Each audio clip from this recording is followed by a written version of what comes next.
Do you ever wake up feeling maybe less energized or even a little weaker than when you went to bed? It's surprisingly common. It really is, and there's a biological reason behind it. Right, because while you're sleeping, your body's muscle building, it kind of slows down. Exactly. But the flip side, the breakdown, that keeps going. Uh, like a factory lowering production but still using materials for, upkeep. Precisely. That's the process, sarcopenia, muscle loss. It doesn't just stop because you're asleep. We've talked about sleep quality before, how crucial that is. Absolutely. Good sleep is vital. But for this specific issue, what you eat before bed is just as important, maybe even more so. You feel the difference, don't you? A Yeah. good dinner versus like going to bed hungry. Totally. So this overnight muscle breakdown, Mm. it's a constant challenge. So what can we actually do about it? What's the science saying? Well, the science is actually pretty clear on this one. Taking about 20 to 40 grams of a specific type of protein, slow digesting protein before sleep, it really helps keep that muscle repair process running all night. Okay, so it feeds the muscles while you sleep. Essentially, yes. It provides a steady supply of amino acids right when your body needs them for repair. And that's what we're diving into today. Finding those specific foods that actually do this. We've got three main ones plus tips and even a challenge to get you started. Yeah, the goal is helping you wake up recovering muscle, not losing it. All right, let's unpack it. Why is slow digesting protein the key here? Okay, so think about when your body does most of its repair work. It's during deep sleep, right? Yeah. Growth hormone release, all that stuff. That makes sense. It needs fuel for that, amino acids. But if you take a fast protein, like whey, Which is popular. very popular, great after a workout, but before bed, it gets used in too quickly, maybe in 2, 3 hours. Just when you're getting into that deep sleep cycle, maybe. Exactly. It runs out right when you need that sustained supply. You need something that lasts the whole night. Okay, so we need like a night watchman for our muscles. That's a good way to put it. And this watchman, it needs to meet certain criteria, right? We figured out four key things. Yes. 4 filters, essentially. What's the first one? First, sufficient material. You need at least 20 grams of protein per serving. Why 20 grams specifically? That's the minimum dose studies show really kicks off that muscle protein synthesis, the repair process. Okay, 20 grams minimum. Got it. Number two. Number 2, the master key, leucine. You need at least 2.5 grams of it. Leucine. That's an amino acid, right? It is, and it's the crucial one. It literally acts like the on switch for the muscle repair machinery. Ah, the trigger. Okay, Oh. so enough protein and the trigger. What's third? Third, it has to be resistant, not rapid, slow digesting. We need those amino acids released little by little over several hours, not a big rush that's gone by midnight. The night watchman needs staying power. Makes sense. Oh. And the last one, The last one is just common sense, really. Stomach and pocket friendly. meaning Shouldn't cause reflux or feel heavy, disrupt your sleep. And it shouldn't cost a fortune either, right? Needs to be practical and sustainable. Okay, 4 filters. So what actually passed the test? after running a lot of options through those filters, 3 foods really stood out. All right, I'm ready. What's the first muscle guardian? The first one is casein. Casein. Okay, that sounds a bit supplementy to me. I get that, but hear me out. Casein is simply the main protein in milk. They just remove most of the water and fat. So it's concentrated milk protein? Exactly. Think of it like orange powder from natural juice. It's concentrated, but still natural. Okay. And how does it work slowly? Ah, that's the cool part. It forms a kind of gel in your stomach. gel. Yeah, like a sponge that slowly breaks down. This releases the amino acids gradually over about 6 hours. 6 hours. That covers most of the night. Precisely. Studies, especially with older adults, show 30 to 40 grams before sleep keeps muscle protein synthesis elevated for hours. Way longer than whey. Okay, that's convincing. How do you actually use it? Is it complicated? Nope, super simple. 2 scoops, that's usually about 40 grams, into maybe 200 milliliters of water. Shake it for 10 seconds, done. That's it. 10 seconds. Pretty much. You get around 160 calories that are working for you while you sleep. And the supplement concern? Well, technically it's sold as a food supplement, but legally it's just concentrated food protein, like powdered milk.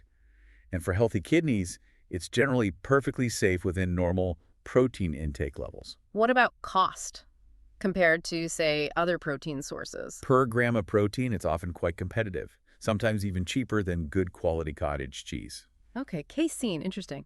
You mentioned cottage cheese. Can that really do the job too? A simple bowl of cottage cheese? Absolutely. Think of cottage cheese as casein. Hmm. in its, well, most natural whole food state. Just it's the same slow protein. Essentially, yes. Plus, you get calcium and other nutrients naturally packaged with it. It's like the brick wall already mixed with cement. Huh. Any studies on cottage cheese specifically? Yes, there are. One study had older adults replace their usual evening snacks with cottage cheese. And the result? They gained an average of 0.6 kilos. That's over a pound of functional muscle mass in 12 weeks. Functional muscle, meaning? Meaning muscle that helps you do things like getting up from a chair more easily, climbing stairs with less effort, practical strength. That's significant. So how much cottage cheese are we talking? Around 250 grams. That's roughly 2 pretty generous tablespoons. And that gives you... A good 30 to 35 grams of protein, right in that sweet spot. Okay, what if you're watching salt or lactose? Easy fixes. Low sodium versions are common now, and lactose-free options are usually right there too. Where do you find it usually? Dairy aisle. Yep, fresh cheese section. Just make sure it says cottage cheese. It's different from ricotta or Requesón, though they're related. Got it. And how do you eat it? Just plain? You can, but you don't have to. Yeah. Go sweet, add berries, maybe a sprinkle of cinnamon. Or savory? Totally. Chopped tomato, sliced avocado, bit of oregano. It's really versatile. Okay, cottage cheese. Solid option. What's the third guardian? You mentioned something creamier. Right. Our third candidate is probably already in many people's fridges. Greek yogurt, or its cousin, skyr. Ah, Greek yogurt. I like that. Does it work as well? It definitely can. There was a fascinating study out of Iceland using skyr. Skyr. That's the really thick Icelandic yogurt. Exactly. They had older men combine skyrs with some light strength exercises. An impressive gain. 2.4 kilos over 5 pounds of functional muscle mass in just 8 weeks. Wow, 8 weeks. That's fast. It translated to real-world improvements, like getting up from chairs easier, better stability. Why does it work so well? Is it the casein again? Yes, it's the natural casein content delivered in that creamy format. Plus, you often get probiotics as a bonus. Oh, right. Good for the gut, too. Exactly. Like a maintenance team working on 2 different departments at once. Okay, so when shopping, what should you look for? Key numbers. Check the label for more than 10% protein, so 10 grams per 100 gram, and less than 6 grams of sugar per 100 gram. Why the sugar check? Because some Greek-style yogurts are loaded with sugar, basically turning them into desserts. You want the protein, not the sugar spike. Good tip. What's the serving size? Aim for 200 to 250 grams. That usually lands you around 18 to 20 grams of protein. That's a bit lower than the others. Can you boost it? Easily. Add a tablespoon of cottage cheese or even half a scoop of casein powder if you have it. Mixes right in. Get you closer to that 30-gram mark. What about fat? Lactose? Plenty of options. 0% fat versions are available. Lactose-free Greek yogurt is common too. Best to get plain and add your own flavor. Definitely. Stick with natural or plain, then add cocoa, cinnamon, berries, whatever you like. You mentioned skyr in Greek yogurt. Is one better? Skyr is technically denser, often a bit higher in protein, more like a fresh cheese. But honestly, either one works perfectly well for this purpose. Okay, so casein, cottage cheese, Greek yogurt, skyr, great options. But what if dairy is a no-go for someone? Totally valid question. If dairy's out, you still have good alternatives? Like what? Okay, first, sardines and oil. Sardines, really? Yep. A small 90-gram can gives you about 20 grams of complete protein, plus those great anti-inflammatory omega-3s. Are they slow digesting like casein? No, not in the same way. But they provide all of the essential amino acids. Think of it as muscle insurance plus a lubricant for your joints, all in one can. Okay, sardines. Interesting. What else? Plant-based? Absolutely. Look for enriched plant protein powders. Soy isolate or pea isolate are common. What's the key thing to check there? The leucine content. Make sure the label says it has at least 2.5 grams of leucine per serving. The master key again. Exactly. Yeah. You prepare it just like casein scoops in water, shake, done. Any other whole food options besides sardines? Yes, ricotta or Requesón. They have a milder flavor than cottage cheese, but a similar natural casein profile. How much protein in those? About 200 grams will give you around 25 grams of slow digesting protein, so another solid choice. And the cost on these alternatives, are they way more expensive? Surprisingly, no. Sardines, plant isolates, ricotta, they generally fall in that same range, around 3 to 4 cents per gram of protein. So you can choose based on taste and tolerance, not just budget. Exactly. The most important thing isn't finding the perfect food, it's finding one you like and can stick with consistently. That's the real key. Consistency, right. But is the protein itself enough? Ah, good question. And the answer is probably not working to its full potential on its own. What do you mean? Here's the thing. Protein alone doesn't magically build muscle. It provides the bricks, yes. But you need the masons. You need the signal that tells your body, hey, use these bricks to build and repair. And the Masons are? Exercise.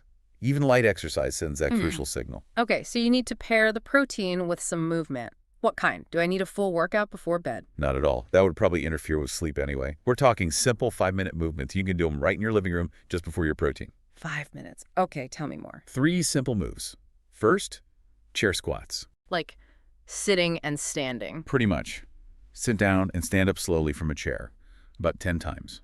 Crucially, don't use your arms to push off. Feel the leg muscles working. Okay, 10 slow chair squats. What's next? Second, isometric towel pull. Sit on a chair, grab a towel with both hands, ends apart. Yeah. Pull, like you're trying to rip the towel. Hold that tension for 5 seconds. Relax, repeat 10 times. You'll feel it in your back and arms. Okay, towel pulse. Got it. Third move. Heel raises. Stand up. Maybe rest your hands lightly on a table for balance. And just go up on your toes. Exactly. Rise up onto your tiptoes. Feel the calf muscles contract, then lower slowly. Do about 15 reps. Chair squats, towel pulls, heel raises. How many times? Do 2 rounds of all 3 exercises. So 2 sets. And the goal isn't to get exhausted. Definitely not. It's Yeah. just about activating circulation, waking up the muscle slightly, and sending that clear signal. Protein is coming. Put it to good use. So these quick movements actually multiply the protein's effect. They really do. It primes the muscles to receive and utilize those amino acids much more effectively. Exercise, protein. Timing must be important too. When exactly should you take this nighttime dose? Yeah, timing matters. The formula is pretty straightforward. Okay. Have your normal dinner, say, 2 or 3 hours before you plan to go to bed. Standard dinner timing. Right. Then, take your chosen nighttime protein, the casein, cottage cheese, yogurt, about 30 to 60 minutes before you actually lie down to sleep. Why that specific window, 30 to 60 minutes? It gives your stomach a little time to start the digestion process, but ensures those amino acids are still being released steadily when you're well into your sleep cycles. Okay.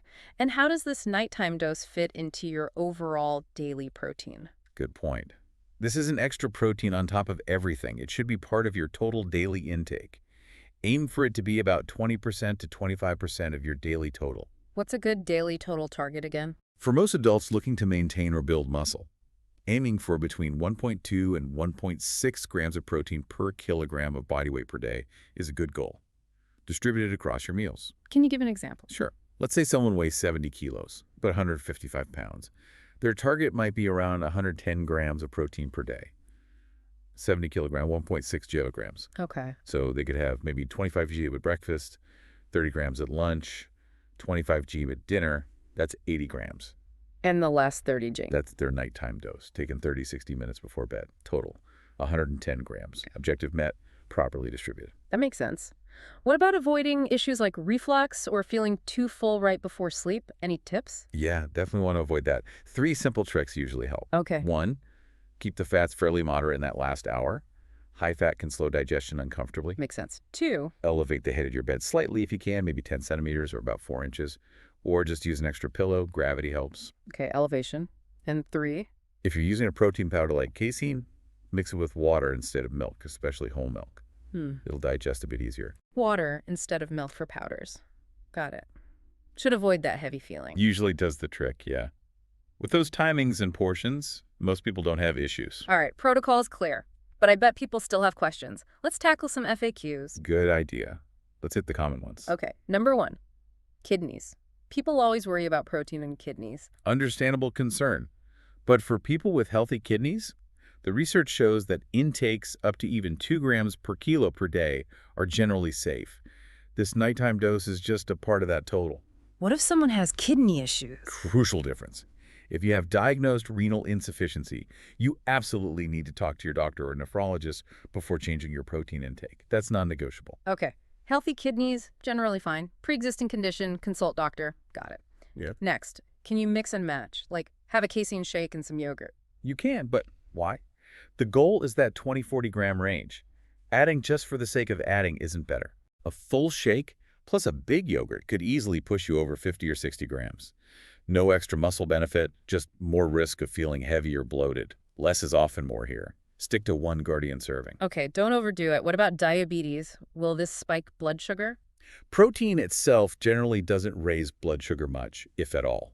The potential issue is what you add to it. Like honey or fruit in the yogurt. Exactly. If you add carbs, just monitor your glucose the first few nights to see how your body responds. Interestingly, many people actually find their morning glucose is more stable with nighttime protein. Interesting. Okay, next, anticoagulants, blood thinners, any issues? With the main three, yogurt, cottage cheese, casein powder, there really shouldn't be any problem. They don't contain significant vitamin K. What about the sardines? Sardines do have some vitamin K, so if you're on anticoagulants like warfarin, maybe limit sardines to once or twice a week and just be consistent. But again, check with your doctor if unsure. Good advice. Last FAQ, when did you actually feel or see results? This isn't instant, right? Definitely not magic. Be patient. You'll likely feel functional changes stares easier, better balance within about 4 to 6 weeks. Okay, functional changes first. What about visible changes? Noticeable body composition changes, like looking a bit leaner or feeling firmer. That usually takes longer, maybe 8 to 12 weeks at consistency. It's biology, it takes time. Consistency is key. What if someone can only find Ricozan easily? Does that work? Ricozan is okay. It's similar, but generally lower in protein than cottage cheese. Maybe 15 grams per 200-gram serving. So not quite enough on its own. Likely not quite hitting that 20-gram minimum, effectively. But you could easily boost it, add half a scoop of casein, or even some Greek yogurt if you have it.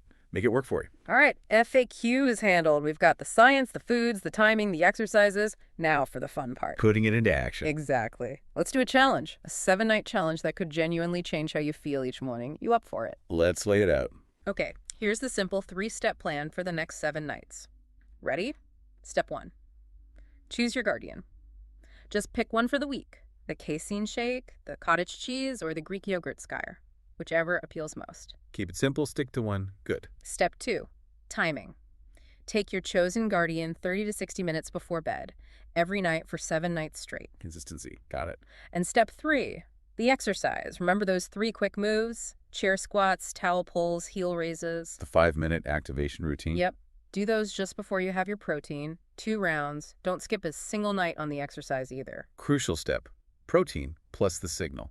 So, choose one food. Take it 30-60 minutes before bed. Do the 5-minute exercise routine right before it. 7 nights. That's the challenge. Sounds doable. Then, on the morning of the 8th day, check in with yourself.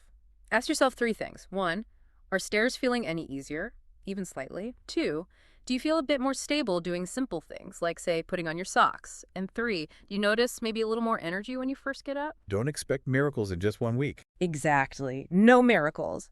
But look for those small, real changes, little signals that tell you, hey, this is actually starting to work. Those early wins are motivating. Totally. And hey, if you try it, share your experience. Use the hashtag #NightProteinChallenge. We'd love to hear how it goes. Absolutely. Okay. Give it a shot.